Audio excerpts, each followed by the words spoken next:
The Legend of Zelda short story. With a sudden twitch, Link awoke again from a slumber that had tormented his mind for what seemed like an eternity. The nightmares seemed to keep on coming, but the dreams he knew were more than just random sequences, propelled into the back of his mind. Somehow, he was certain he knew what they meant, like he'd seen them before, and yet, as the truth lay depleted on the edge of his thoughts, the twitch would propel him back into reality and erase what he thought he knew. He knew the people, but not their names, nor what they did, nor who they were, nor what they were, and yet he thought he knew everything about them. The recurring images of that girl being fleetly captured and taken into the grasp of the beast lay fresh in his mind each morning. Their memories of days gone by were scarce. He could almost feel the evil, almost feel the fear. Something about these images seemed too real, and for that he lay cringing in his bed at dusk's aftermath each evening.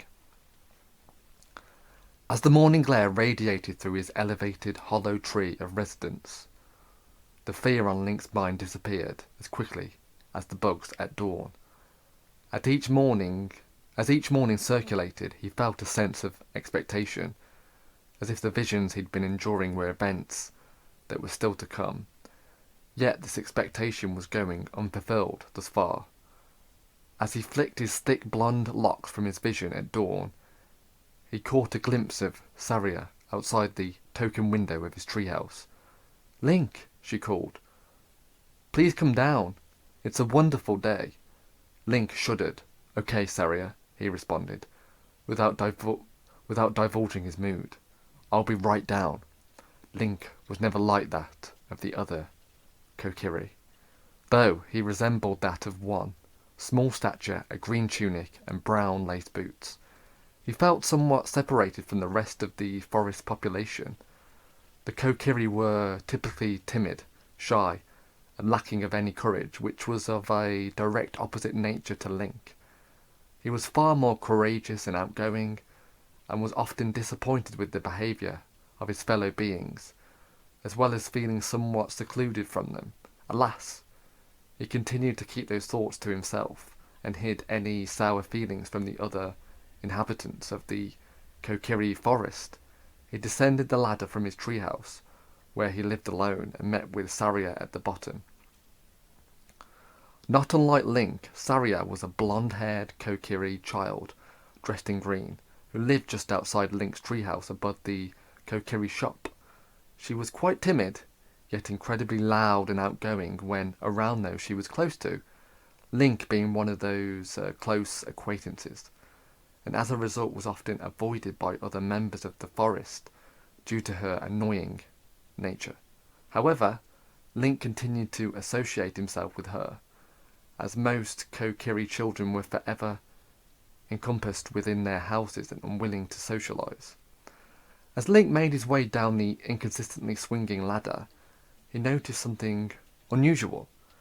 Saria was not her bubbly self, as she usually was around him. Instead, she seemed to look on awkwardly, staring at the ground and speaking in a very timid fashion.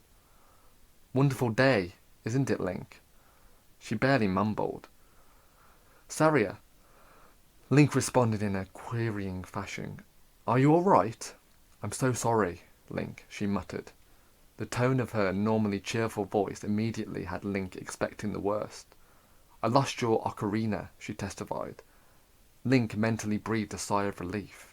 He had lent the ocarina to Saria months ago, and was not the least bit concerned in getting it back. Saria enjoyed the sound. He had no use for it, and as he had made it from wood himself within a matter of minutes, its value was nil. But Saria continued. "I found this one."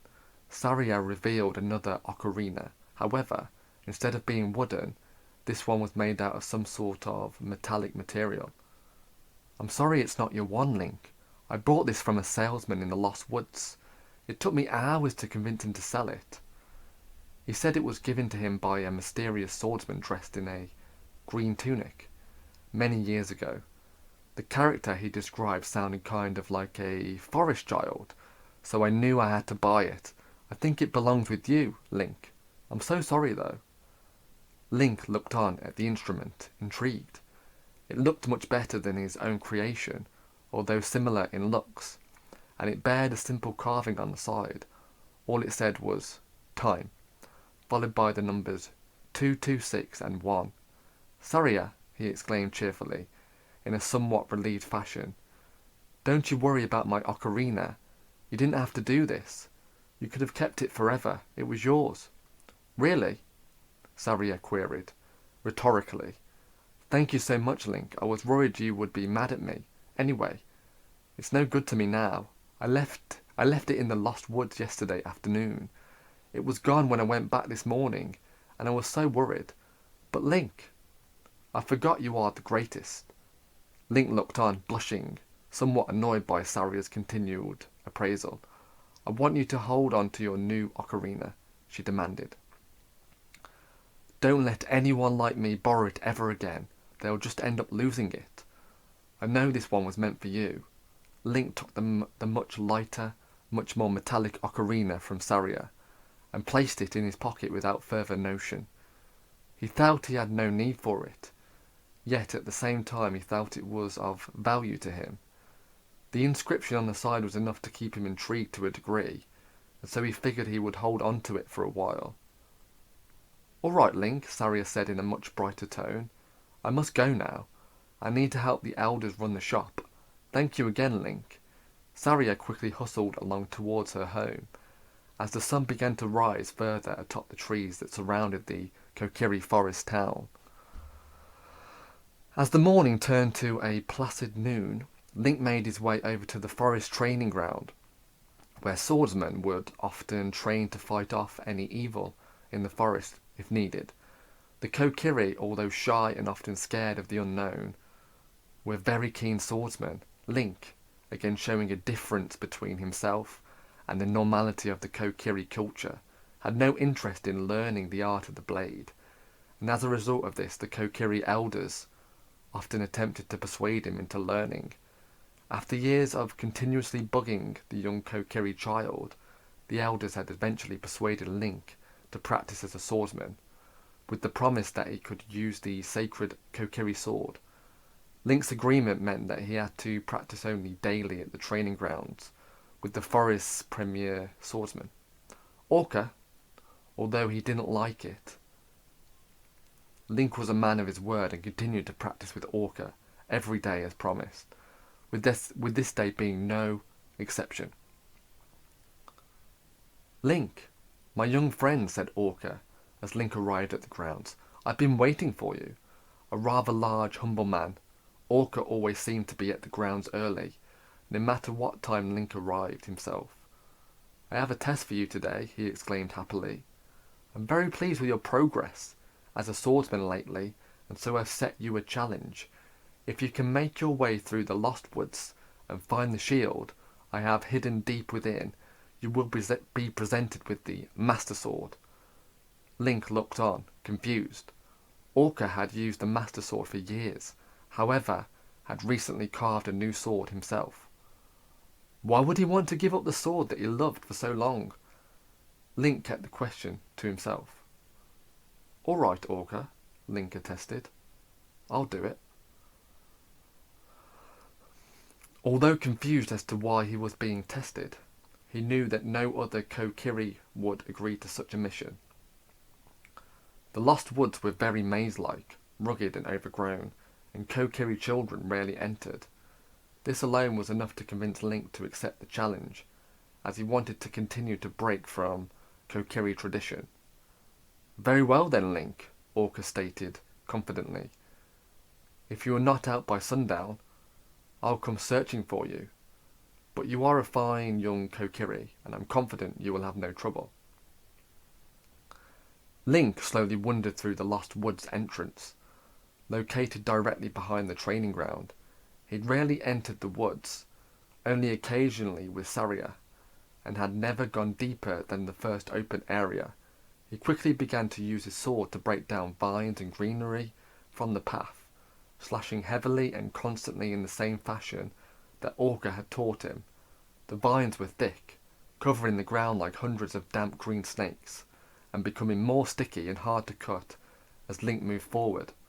Although difficult, Link was determined to find that shield that Orcus spoke of.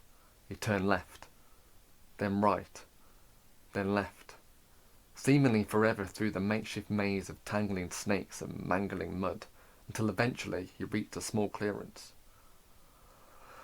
Link was sure he was on track. He'd been slashing rigorously for what seemed like forever, heading deeper into the unknown and further past where any Kokiri child had travelled before. As he stepped into the clearance, he could not help but feel an eerie silence as the sun began to smother itself under the tall trees of the woods.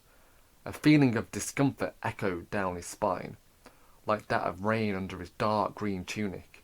Yet, the sky was as clear as the ground in which he stood. He glanced back toward where he came from, only to see a barrage of green and brown shrubs and dense greenery. He felt as though he was trapped. That same discomfort and fear he felt in his nightmare seemed to be haunting him. Yet, this time he knew it was too real. He stepped forward again, feeling as though he was in the dark, even though the light still beamed in a scattered fashion through the scrawny tall trees surrounding him. As he lunged ahead, he noticed a figure in the distance. Silhouetted by a sunlit backdrop, he noticed another, much bigger figure, hiding in the orange light beside the silhouette. Just as he seen the lingering figures in the distance of the cleared section of woods, he tripped and fell on a tree stump, landing on a dense leaves and creating a shattering sound like that of a dozen plastic bags being rattled at once. The figures moved towards him. Link stood, rattled by his unexpected fall, and glanced again at the ever closer figures. Instantly, he seemed to recognize one. Saria. He had to have been. He was so sure it was her, yet she seemed so much older. She was much taller than he remembered, and was wearing blue, rather than green, which was a symbol of age in the Kokiri. She ran ahead, and it became obvious to Link what was happening. She was being chased. The larger figure lunged towards Saria, letting out a deep, fierce groan as he latched onto her legs and thundered her onto the leaves. Out of her pocket plunged a wooden ocarina, strikingly similar to the one that Link had made himself and lent to Saria. Link, shocked by the ordeal, proceeded to call for help, but to no avail. He felt trapped, paralysed by fear, unable to move toward the figure and force an attack. He leant down in anguish and noticed an inscription on the stump that he had tripped on. It read simply, "Time," followed by the numbers 2, 2, 6, and 1. Link knew what to do immediately. He stretched around into his pocket to grab the metallic ocarina that Saria had given to him, the one that read the same inscription. But it was gone. Quickly, Link made one final lunge toward the wooden ocarina that had fallen out of Saria's pocket, and without even thinking, instinctively played the notes 2, 2, 6, and 1 in sequence on the ocarina. As he played the final note, the beast swiftly grabbed hold of Saria and began to make an escape, before being taken over by a beam of light that seemed too powerful to come from a natural source. The forest swirled into a twisted array of green and beams of fluttering light, twirling around and being catapulted in a way that created a sensation of falling backward. Link could not feel anything, but could see Saria in the distance, with her blue tunic being slowly transformed into that of a green colour. The beast had vanished into the light, as the twisting motion began to stop and land in a fashion that seemed almost normal. With a sudden twitch, Link awoke again from a slumber that had tormented his mind for what seemed like an eternity.